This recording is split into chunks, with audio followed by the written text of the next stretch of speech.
right, guys. So before we get into today's conversation, I just want to take a moment to express how thankful and how blessed I am to have such a loving mother that did what she had to do to make sure that we were always good. For a kid that always used to get into stuff, from getting a bean stuck in my nose and having to go to the hospital, to walking across that stage in high school and getting my diploma and also getting my first college acceptance letter, you were always there through the good times and the challenging ones. You always kept a smile on your face while working 2 jobs and would oftentimes still come home and make sure that we had food on the table. All of that after being on your feet all day. I believe that I recognized early on a lot of people that I grew up with, they didn't have that love. A mother who would tell us and also express how much she loved all of us. I am so thankful to call you my mom. I love you. Now, let's get into the show.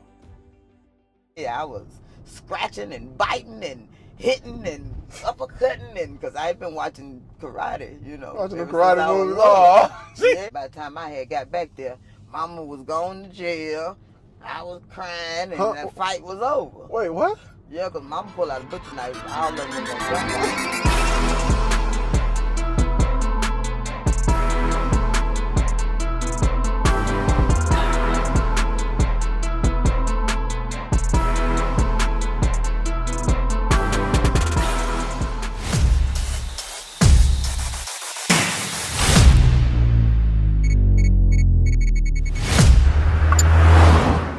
Yo, what's going on, y'all? This is the very first interview. So, we have none other than the top chef.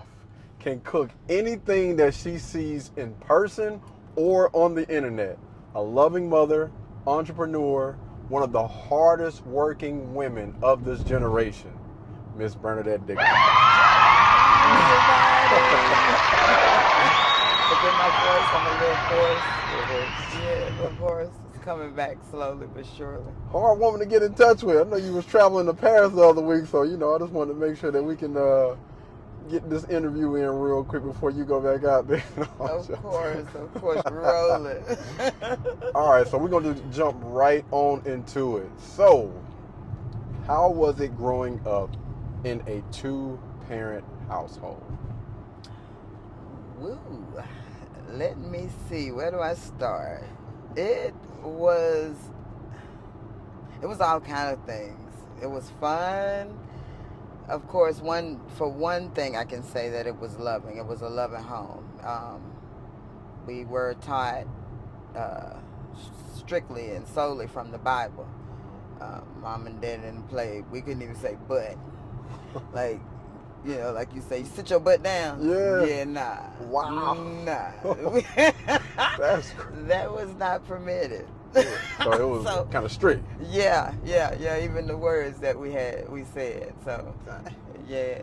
And with that being said, I thank my mom and my dad, God rest their souls, that I don't take God's name in vain. That's one of the sole things that I take from growing up, of how I was raised. I bless the Lord, the name of the Lord, at all times, and His praise shall continually be on my mouth. But yeah, I had a lot of teachings from a lot of different people in my household, because there was mom, there was dad, there were I have 2 sisters and 2 brothers, so it's 5 of us all together. Okay. Everybody's still live and kicking. Crazy as you know what. But I had a lot of teachers. I hung out mostly with my if I could say younger sister, but I'm the baby. Okay. If that makes any sense. But yeah, Okay. She kept me under her wing growing up, and she taught me a lot. So that's how I learned a lot of hustling. Okay. Yeah, I hear get it. Yeah, any kind of way you can get it, the right way. Okay. She taught me a lot. My older sister now, she was just doing her own thing. She was her own person. So with being the oldest, you endured a lot, and a lot that the young ones didn't have to endure. And so you got a mind state that you're gonna do what you want to do when you get a certain age. So that's what she was with that. Yeah, that was gonna be one of my next questions. So how was it growing up in that house? You say 5 children, so 7 people total. Mm-hmm. So how big and how big was the house that y'all were staying in? Well, I grew up on Green Street Extension, of course, Okay. which you already mentioned, but it was a newly built home. My mom, she was working in a cleaners. I don't know if that was press and clean, so I'm thinking it was a dry cleaners. Okay. And when she was pregnant with me, so she came across information about getting, putting a down payment, which was $500 to get the house. And she saved up, while she was pregnant with me, and she did just that. She put the down payment on that house and started it off. But of course, my dad, we want to X him out because, he helped, of course, with paying the rent all those years and stuff like that. He didn't make her do all of that. She only did what she wanted to do. She worked for her money, and her money was her money. But yeah, I don't know. It's a lot to explain. With that being said, because like I said, we grew up in a church-like family. So every Sunday you weren't missing church, and being that I was the baby, I had to see everybody else do what they do, so Mama wasn't having it. So I was kept close. I can't speak for everybody else and what they did in their lives because I don't know. I only knew what some of the things of what my sister, that I hung with. I knew some of the things that she did and some of her friends. I can only imagine. There was probably a lot of fighting and stuff going on in there, right? It was. But listen, when I tell you, and I didn't get all of that. I got whoopings now. I got some whoopings. I got some shown enough whoopings, but my siblings, I only saw one time where they got their behinds towed out the frame for fighting. It was Frank and Wanda. Lou was sitting in the chair laughing. I was sitting over there crying. And Frank and Wanda was going at it. Mom was in the kitchen cooking. Why were you crying? Because I knew what was coming. Oh, okay. For the both of them. And they both got whooped around and around and around and around with that switch. Mama was not playing. You're not finna fight each other. So that's one of the things that I took from y'all coming up. I didn't play that bickering and going on between one another. Y'all want to fight? Go out there and fight somebody outside the family, But I cried like a baby. She was them leaves was flying out the switch and Wait, she didn't even take the leaves off the. No, she whooped them off them. Lou thought it was funny. I didn't find it funny. My sister's getting my brother getting their tail tore out the frame. Y'all know not to do it again. And I never saw them fight again. I never saw them two fight again after that. So it was actually a good thing, and they learned their lesson after getting their tail tore off. Indeed. Okay. You'd got all them leaves whooped up off of that tree. Man, you.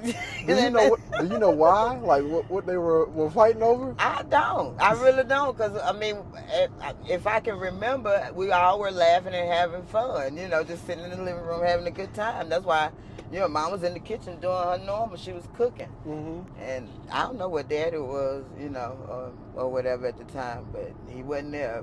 It was daytime. I remember that just plain as day. It wasn't night. It was early in the day. So he might have been at work. Yeah, but I know they know not to do. They was teenagers. I'm not quite sure exactly how old, but being that they were as old as me, one, I think Lou is about 10 or 11 years older than me. So she, of course, she, wasn't getting the whooping. She was doing the laughing. And Frank, I can't remember how old he is, older than I am, much older than I am, but Wanda's 7 years. Carrie 5 and Wanda 7. Now Carrie, that's another story. I used to try to follow him behind him and Lil Freddie. That was one of his best friends. Lil David was the other. But he would chunk rocks at me till I would get back in their yard. Like, I would never forget that. One of my sister hanging with me, like, what's going on? Your sister coming, there she go. There she go. That's what little Freddie be saying too. And he'll turn around and he'll pick up a rock and chunk it at me. And he ain't care where he hit me at because he just wanted me to get on back in their yard away from him and his best friend. They were going to probably shoot rabbit, catch rabbits, because that's mostly what they did was made their own handmade BB guns out of clothespins and rubber bands. Yeah. And the rabbit trap would be a box and a piece of string. Wow. Yeah. They cartooning that thing. Yeah. Sometimes they would catch it, but of course they let it go, you know. Wow. Wouldn't catch them and eat them like some of my people would. That's phenomenal. That is crazy. But most of it was fun, you know, as a little kid. I say little kid before all of the beating started. So what did your dad do? Well, to start off with him, he had to drop out of school in the 5th grade to go in the fields and work. And at that time, when they explained it to me, they didn't explain it to me fully. Dad basically was a baby slave, him and Mama both, because they had to come out of school. Mama came out in the 7th grade.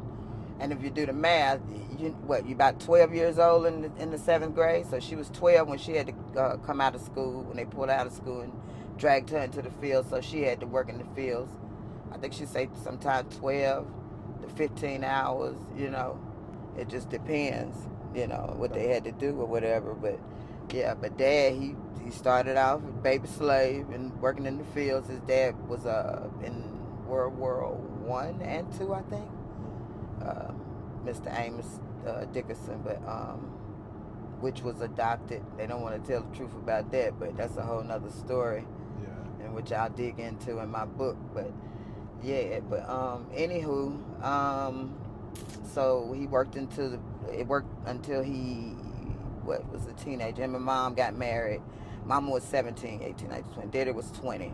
So I can't remember exactly what his first job was, but I do remember them all working in the factory together. Him, Mama, Lou, I think Frank, and Lou's husband, Hamp. They all worked at J.P. Stevenson's. Oh. And then when Dad finally got his, I don't know if, I can't remember if he was working there like after the accident where he, the doctors had messed up the nerve in his arm.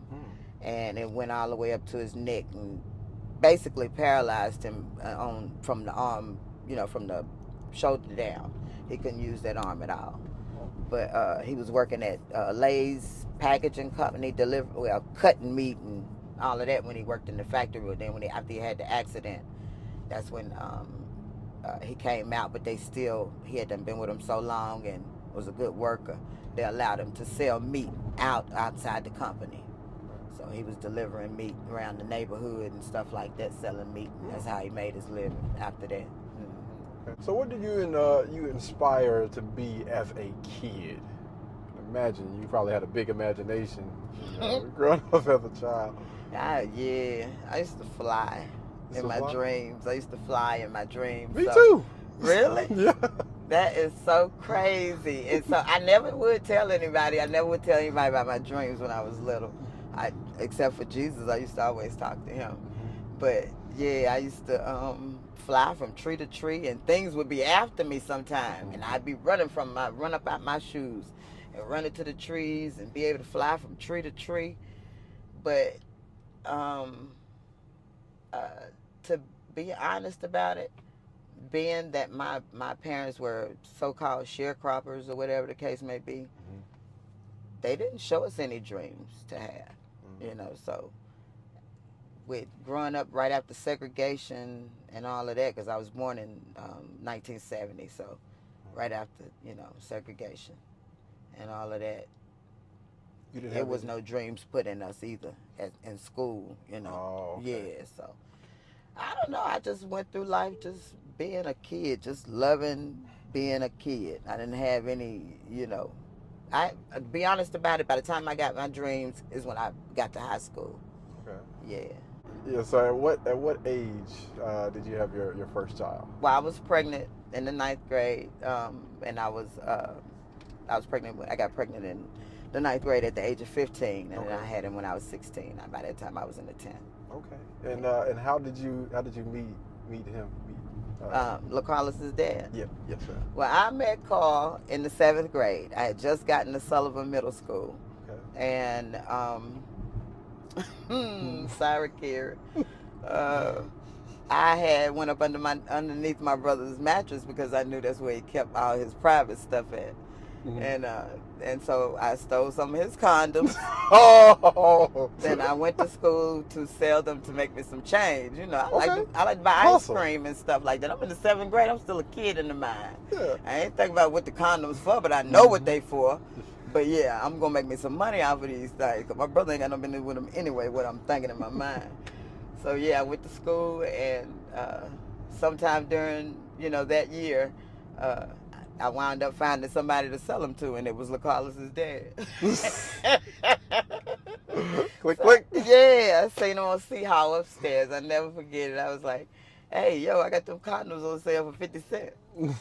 And he was like, "What?" And he stopped. He was grinning. I was like, "Yeah, I got them condoms, and I didn't think nothing of it because I didn't like boys. Like, I'm 12 years old. I ain't thinking about no boys. Like, yeah, them condoms. Excuse my French, but yeah, I got them condoms for 50 cents. He said, "I'll see you after class." I said, "Okay." I'm in such and such class I'm on this hall right here. He said, "Okay, well, I come back up because I'm on D hall." So little did I know he was walking this girl to class.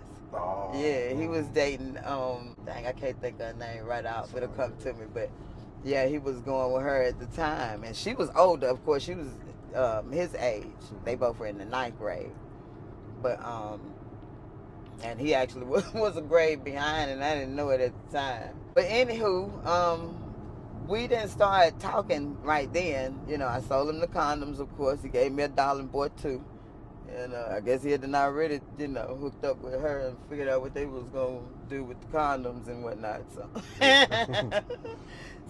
so anyway, I'll say maybe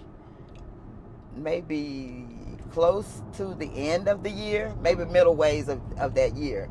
That's when I noticed that he was noticing me. So he would say little things, little comments, and I'm like, "Oh, this boy like me. Oh, I don't know what it feels like to be liked by a little boy." So I just brushed it off. I'm like, "Yeah, okay, whatever." So I go on about my way, and then he started, stopping me in the hall and talking to me and whatnot. And I told my sister about him because, I'm really close with Wanda. So I had to tell her about it. Say, "It's a boy at school that like me, but he older." She was like, "Oh, Lord, you can't bring him to the house because, mama ain't having that." So, so I'm like, "Yeah, I know, because I'm only 12. I'm about to be 13 now," I'm thinking, And she working at Carowinds or whatever. And so. Talking about Wanda? Uh-huh. Okay. Yeah, she working at Carowinds. And I was about to, like I said, I was about to turn 13. And he was about to be 16. So he started working at Carowinds. And him and my sister working at Carowinds together. So next thing you know, I get I get some tickets. My sister gets some tickets from there, free tickets, and she, let me go to Carowinds. She take me to Carowinds with her, and I meet him up there. And so, from that point on, that's when we start being girlfriend and boyfriend. Okay. Somewhere along in the middle of that year, but yeah. So 13, 14, by the time I turned 15, I was pregnant. So 3 years later, about 3.5 years later, after we started dating. Okay. So what did your mom and your dad have to say about that when you got pregnant?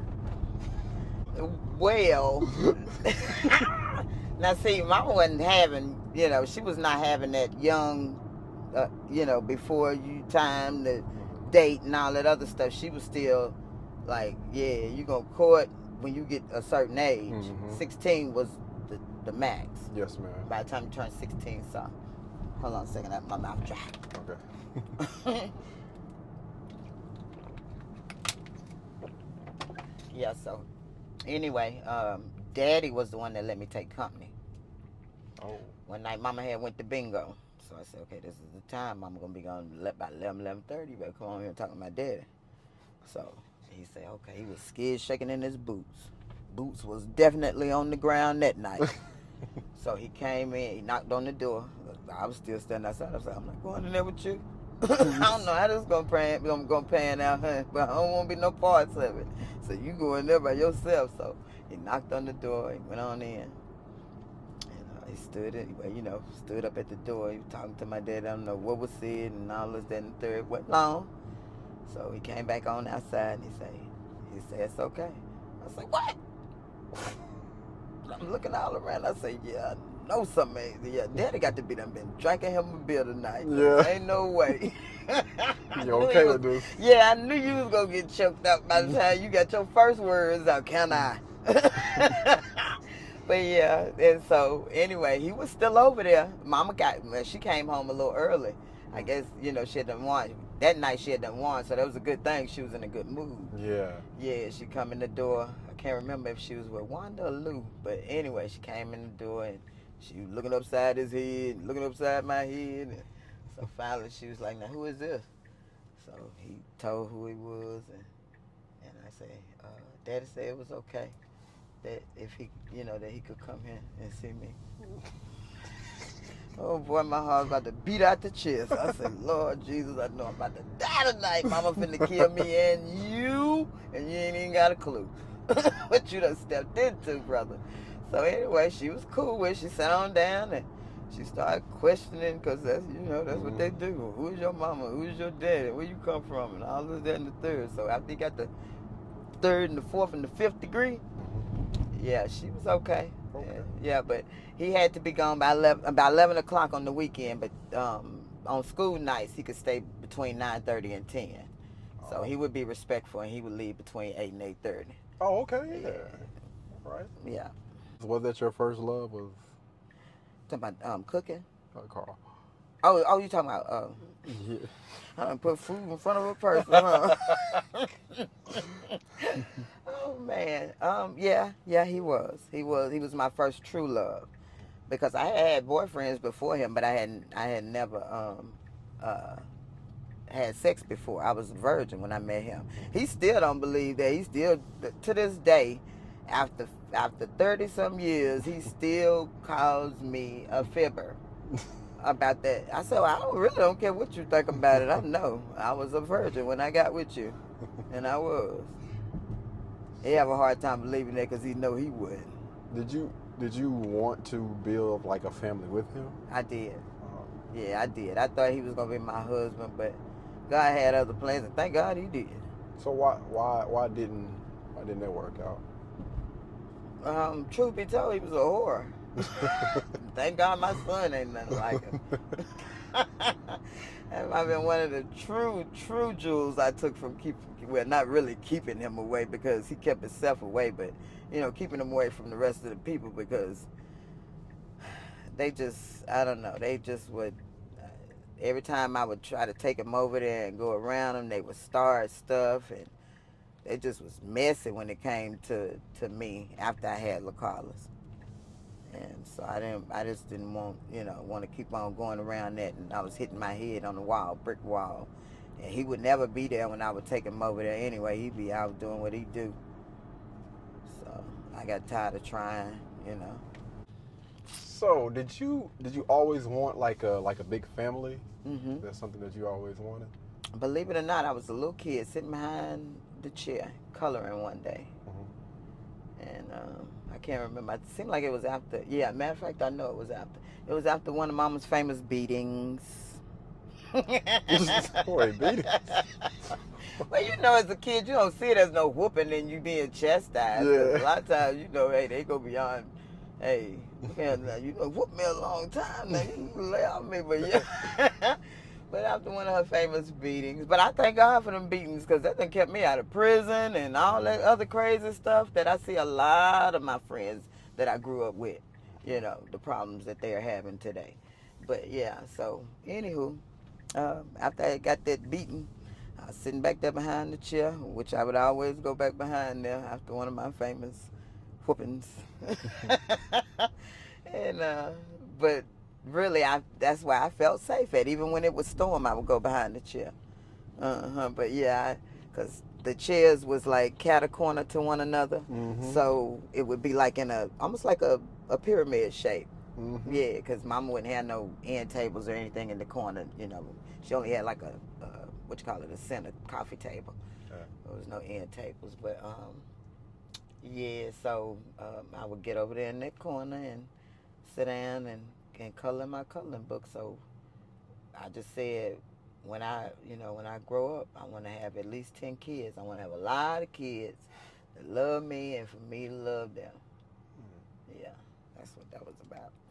So it's safe to say that you had a pretty decent childhood growing up then. Pretty good.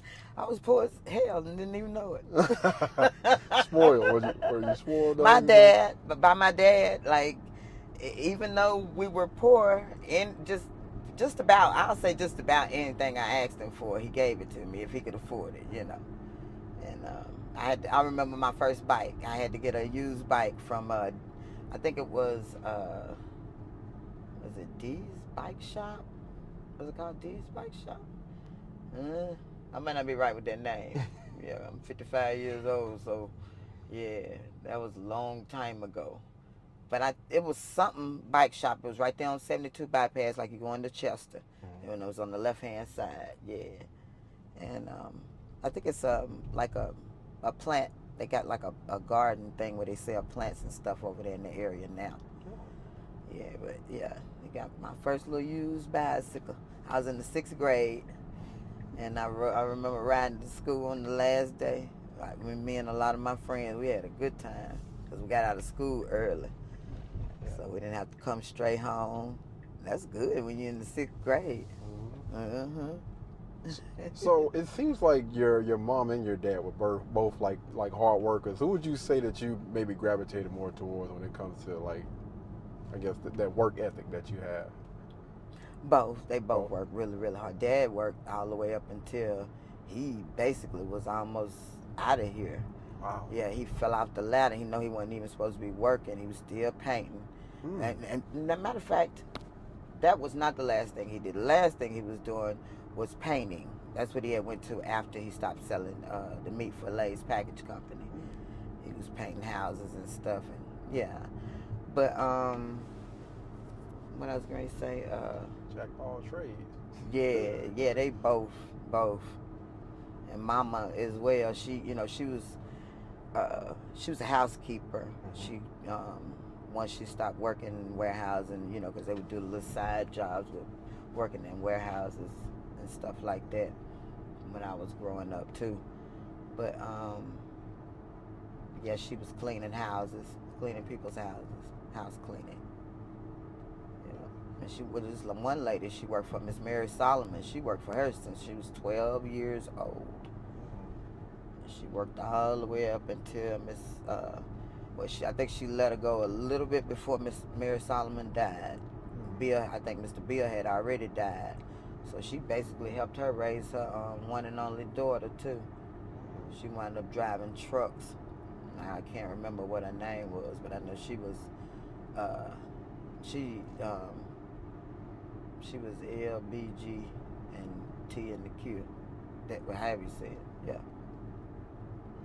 They didn't talk about much about that kind of stuff back in them days. Yeah. It's still foreign to me. Yeah. Yeah, they trying to make it popular. But yeah. But it ain't. Put it back in the closet. Right, please. Like 607 Uncle say, we don't need that. Put it back in the closet. Stop playing with me. He'll say that in a minute. Stop playing with me. So at what age did you find your passion for cooking? After I had kids. I had a reason to.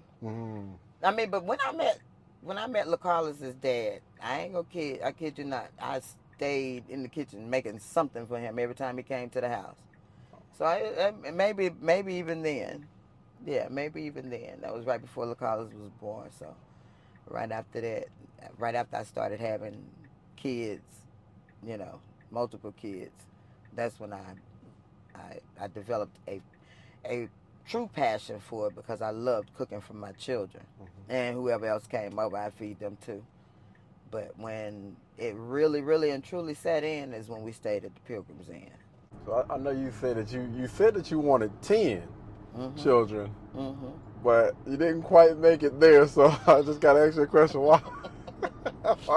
Ooh, Lord, by the Why time you I got stopped? to Lord have mercy me. Yeah, the mind had completely changed. Because really, now I'm going to say before him, really after Leah, after I got my second girl, I said I was going to stop at 5. Okay. You know, kind of like mom did, you know, because really I wanted to be married when all of that took place. That's what I was hoping for, a family of 10 with a husband already, you know, and it didn't pan out like that. Because like I said, if you think back, I thought Carl was going to be my husband, but yeah. But anyway, um, that's a whole another story there. And boy, do I have one for you in this book that's coming forth. But yeah, Yeah, so we were talking about the ten children. You said you stopped at. yeah, 6. Yeah, I had to lose track. When you say Carl Harris, I seem like to lose track of my mind when it come back to that first. Oh man, because I mean you just gotta think that's your first, and then you know that's your first everything, really. Yeah. You know what I'm saying? So yeah, that's a lot. And I always tell him too. I always love him. I never be in love with him ever again. But you know, because that road and that I done traveled that road, and I don't go backwards in none of my relationships. My feet in the front of me, and God made for me to keep moving forward, because He has a husband somewhere out there for me, somewhere, a good one. But yeah, but anywho, yeah. So by the time I got to Leah, and I was like, yeah, I might need to stop now. It's costing a lot. It's costing a lot. It's costing mentally a lot. But yeah, I mean, nonetheless, it was fun because I was growing with my own children, being, you know, as young as I was. And, because I think I had you when I was 21 or 20? 21? 20. 21? I don't know. Somewhere around in there, because it was right after Pops passed. Yeah, because me and Carrie was just retarded. We in the funeral laughing at something that, I think it was either Daria, either LaCarlos or Daria, one of them had did something.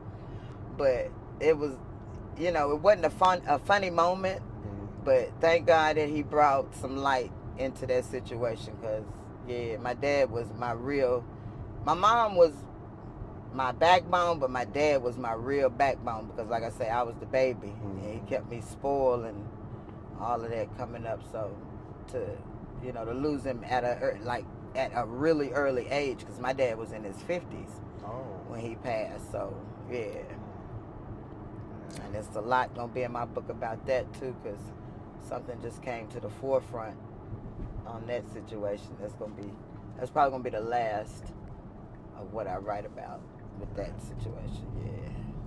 So 6 kids. 6 kids, and you were working somewhere between, from what I remember, 2 and 3 jobs at a time. I mean, coming home late. Sometimes you had to walk from work, and it's so crazy because I can't remember you ever complaining when you walk through the doors. Like, that's a different type of strength. Where do you get that from? My creator. God Almighty. Because I tell you one thing, it was a lot of those walks, had a lot of tears that y'all didn't see.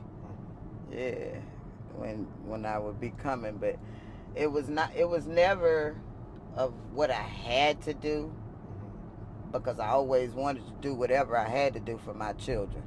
You know, it just come with nature. And but it would be at the fact about not having the certain people in your life at that certain time while you're going through.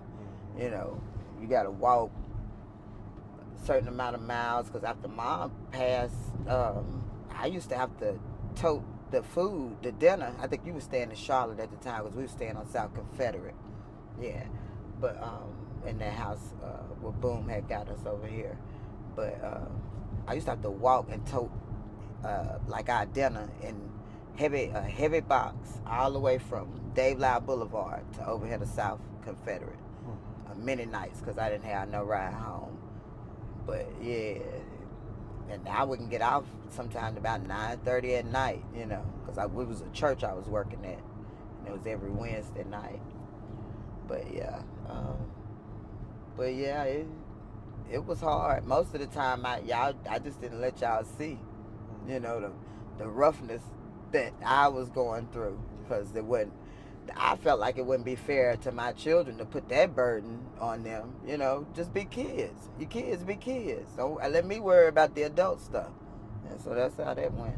And it's so crazy because you recognize that at a very young age, though, because you have so many people now that don't understand that concept, and they're in their 30s, they're in their 40s, but you understood that at a young age. Like, I see so many things on social media now where, you know, people are constantly showing their children, you know, all of these things and stuff that they're going through and adding to their trauma. So I guess I'm baffled. Well, I mean, I guess maybe just by my upbringing, just by seeing Mama and how strong she was, you know, because my daddy was a Rolling Stone now, before he came to Christ. His boots was on the ground, and he wore them too. So I had to see her, you know, being the baby. I'm there with her all the time. I'm seeing a lot more than what my older siblings seeing, because they never home, you know. But yeah, she had to endure a lot of stuff. And then me as a kid, as a young kid, starting at about the age of 5, had to endure a lot. Yeah. And so what was the age range? I should have asked this earlier, but what was the age range of your mom and your dad? What was the difference? He was, this is so crazy. He was the same age difference between her and my dad was the same age difference between LaCarlos's dad and me, Carl and me. 3.5 years. 3.5. Oh, Yeah, okay. yeah. Daddy had Mama about 3.5 years. Carl had me about 3.5 years. Ain't that weird? That's crazy just to think so about that. Weird. Yeah, it's so weird. So I know that you, like, you know, I know you were talking about me being in college and stuff like that. So it's a lot of things that I didn't maybe get a chance to witness, but I did hear about, you know, some things or whatever. Because at one point in time, you did have like a little restaurant inside of a store over here, right? Yeah, right down the street. I was working in there, selling my little shenanigans, and that was right after Mom passed too, because we were staying in Midtown. Was we in Midtown or? Midtown, yeah, I remember coming back to Midtown, during college, yeah. It was over there in Midtown. Yeah, I can't remember the guy that I was working for, but he was kind of like getting over on me with how much he was charging me, and I wasn't making the amount in the beginning, you know, for what he was, you know, trying to charge me for. But he was charging the last person such and such amount, and you know, from there, that's where he went, you know, with his charging. And yeah, I couldn't afford it. Because just starting off, his prices was really, really high. And so, you know, and you don't have the access to people, you know, you can just a small neighborhood. So maybe a few people come in and then they get to be your regulars or whatever. So you got that. So I was making enough, you know, to pay him, but I was barely putting the amount of money in my pocket to re-up on, you know, on my supplies. So I'm like, yeah, I'm breaking the bank like this. I can't see myself. Correct me if I'm wrong, but I did hear about you like looking out for people or whatever, like, you know, people that come through there that's hungry or whatever, and you would kind of like look out for them and give them like free food and stuff like that. Yeah, I mean, it wasn't, like I say, it wasn't very many people that knew that I was in there, because the guy that was before me, you know, being that they were used to him and everything, once he left from out of there, they just stopped coming in there like that. So they didn't know nobody else was, you know, back in there cooking. So So it was, yeah. Out there feeding the community. I ain't mad at it. Out here looking out for folks. So I know you said something about your book, and you've been referencing your book. Mm-hmm. So what made you want to write a book? Life. Definitely life. Just going through. That's one of the, well, I ain't gonna say what the main thing was. The things that I had done been through. Mm-hmm. I felt like I needed to maybe get it out there and maybe help somebody, with my story and how God had brought me through everything that He had brought me through. So yeah, that was the main thing. And the main thing was, once this sucker get on the flow, hey, my family ain't gonna never have to work another day in their life, bro. That's what that deal is. Real deal, Holyfield. And it ain't just one book, Mm-hmm. It's the book. So I know this is. I know you probably have a lot of different stories and stuff in there. Can you think offhand what was one of the toughest moments in your life that you had to get through? All my life I had to fight. No, seriously, really and truly. Some people's purpose, they don't find it until they realize, they sit and they reset and they look back on their life and be like, well, I done had to fight all my life. Mm-hmm. And that's most of our story, our struggle, is that we have had to fight all our lives.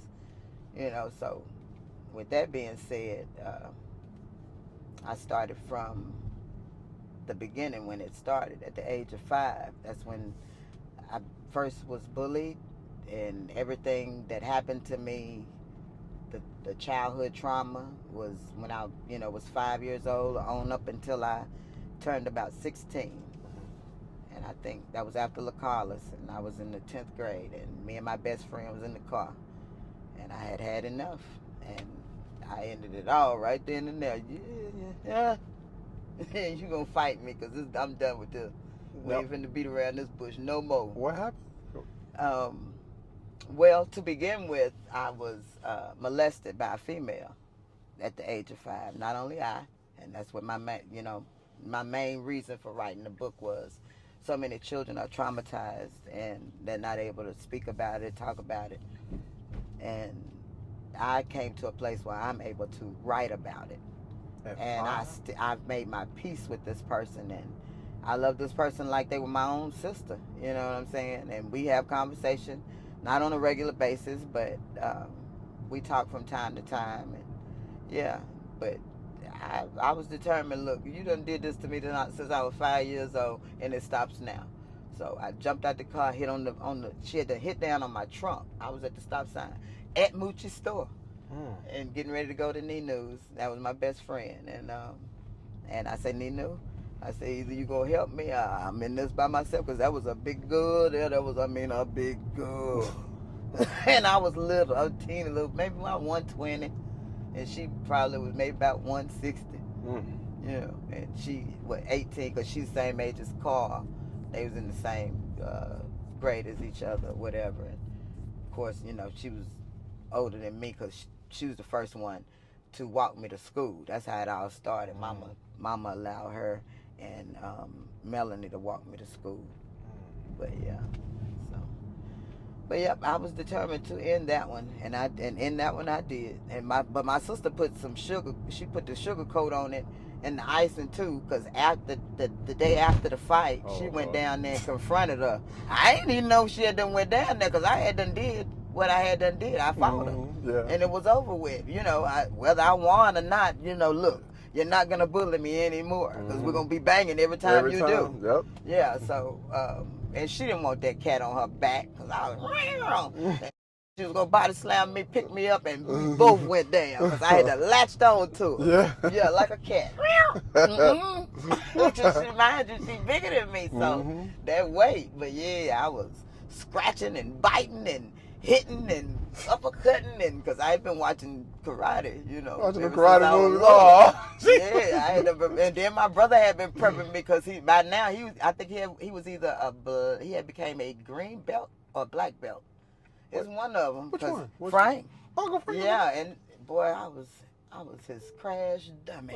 But we'll get to that Learn another some day. stuff, yeah. Yeah. Learn some stuff. Yeah, baby. But yeah, she went down there and put some sugar coating on the toe. She ever put her hands on me again, she gonna have to answer to her. She said she was crying and all of that kind of stuff like that right there. Which one of the sisters did that? Wanda. That was the one I was close to. What? Little old teeny Wanda went up there and confronted the big Amazon. I can see it. She got Amazon sisters and brothers too, but this little thing ain't scared of nothing. Facts, yeah. So I learned a lot of my spunk from her. Yeah. I can definitely see it. What? She got there, she fought, about, I think it was 3 or 4 girls thought they were going to jump her. I was about 13. I was 13 or 14 years old because I ain't had no kids at this time. I had just got out of school, had these heels on, and Mama had sent me to the store. I knew she was sending me to the store so she would keep me from the house when all of that was going down. Because by the time I had got back there, Mama was going to jail. I was crying, and that fight was over. Wait, what? Yeah, because Mama pulled out a butcher knife. All of them were going to jump one. Now, this for one-on-one. What? Yeah, but one was going to fight all of them. She didn't care. Mama came out the house with the butcher knife. Ain't nothing. And guess who called the police? Who? Jady's mama, Miss Joe. No! Liv's grandmama. Why she called the police? Yeah, she got this knife out here. She done came all the way from around there on Carroll Street with her nose herself all the way down there on Green Street Extension. Ain't got nothing to do with nothing now. And then went and ran back home to call the police. Yeah, this lady got this knife down here gonna cut these kids up. No, she's protecting her household. Because y'all done came down here on this street and y'all don't even live down here. If it's a one-on-one, if it's fair, then y'all ain't got to worry about nothing. Okay. But once y'all start ganging up, I'm going to start slicing. That's all it was. And that's why I learned how to carry my knives from Miss Maggie. There you go. Got 2 of them in there right now. That's all a woman knows. That's protection. No, I'm just kidding, but yeah. Got to protect you. You got to protect the people that's in your household. Yeah. At the end of the day, them still her babies. Yeah. No matter how old they get. Yeah. Choice is y'all. Like. Right, exactly. But yeah, to sum it up, but yeah, I hadn't had enough of her. She had done been bullying and doing what she was doing for way too long. From 5 all the way up to 16. To 16 years old, because LaCause was born at this time. She was jealous of me. She was real jealous of me. She went back and told Carl I was seeing somebody else, and I wasn't seeing the person that I was seeing. Told him all kind of lies and stuff on me. That's how I knew she was wanting him. But she really just wanted, I think, to be me. Because there's a lot of people out there that's like that. They want to be you. Yeah. I think try to sabotage your life. Try to exile you, get everybody else around you against you. Yeah. That's how they do. Didn't work. Crazy heifer. Yeah. Take that boy out. Facts. And then wind up in her older age, and she really is done lost it. She glad she can't remember nothing from the past. I said, yeah, I bet you can't when you done all of the doing. But yeah, she glad she don't remember something about COVID falling, hitting her head, and all that other crazy stuff. I don't know. This next part is going to be where you will have the opportunity to speak directly to a person or people, but I would prefer to address those people individually. You don't have to name names, but I would love for you to look at the camera if somebody has done you wrong, or you felt any type of way you've been wanting to get some things off of your chest. You just want to be as authentic as possible. Then you have that opportunity now. This can be family members, friends, it don't matter who it is. If you want to address them by name, you can. If not, you can just start individually. We can go one by one if you want to. Thank you, Jesus. Glory to God. I'm at peace.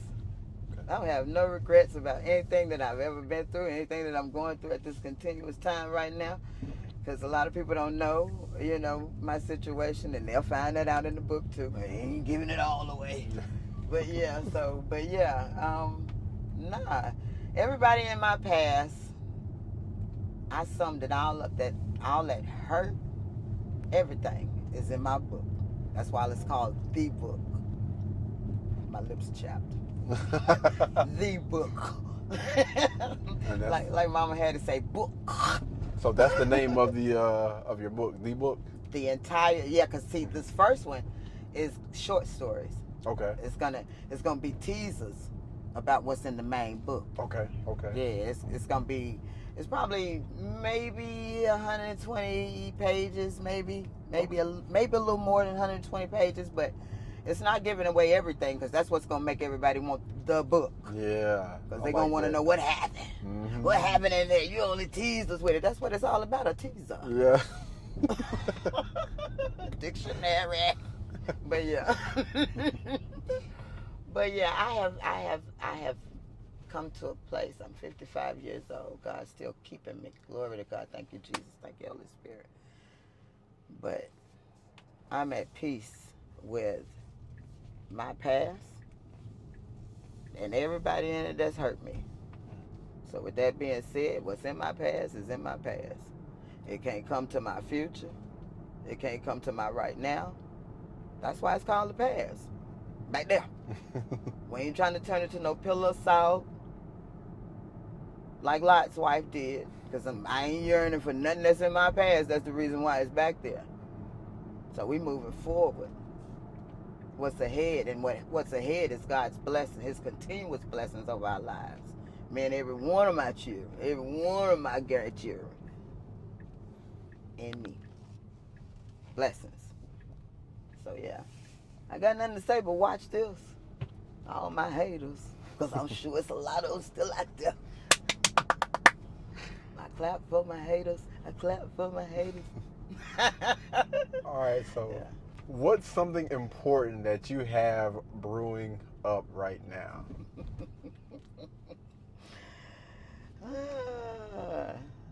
Let's see. What do I have brewing? There's always something brewing in the pot. we know you got the book that you are currently writing right now. Mm-hmm. And I'm also working on something that God tells me to hush my mouth about, because until it's on the platform, because people can wish you bad and stuff like that manifest in the flesh. So I won't reveal what God is working on right now, but I will say this: it's been a long time coming. Long time coming. Yeah.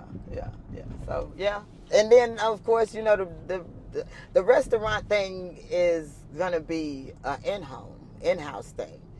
It won't be like, I'm gonna get this building over here on Saluda and all that right there, because I don't want all of that backlash stuff coming. Mm-hmm.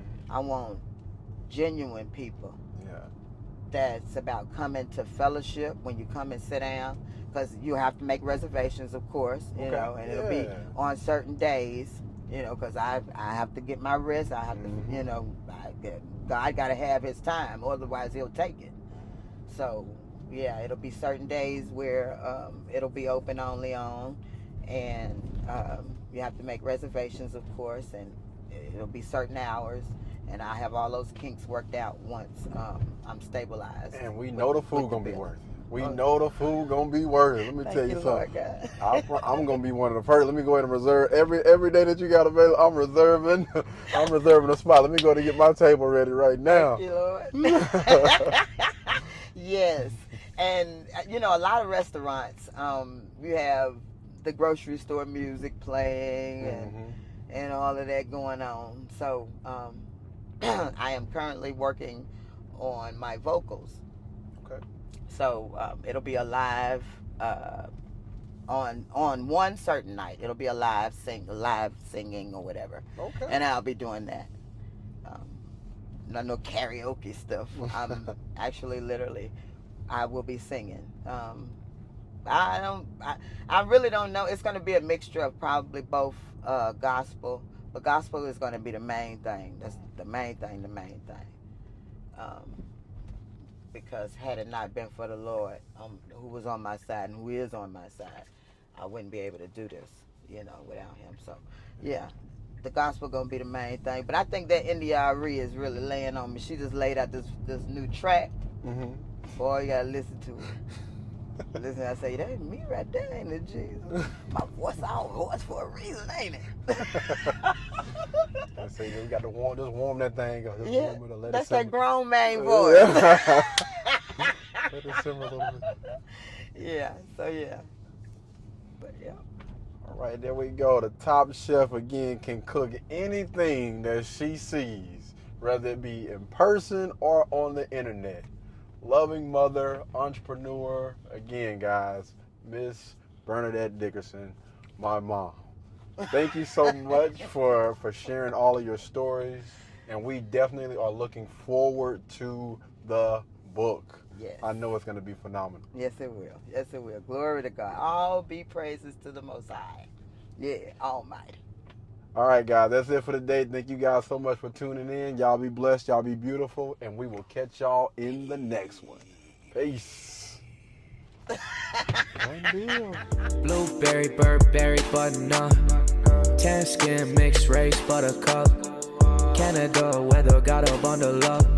I'm tryna work, she hit my phone, she wanna, whoa. Too bad was they roll.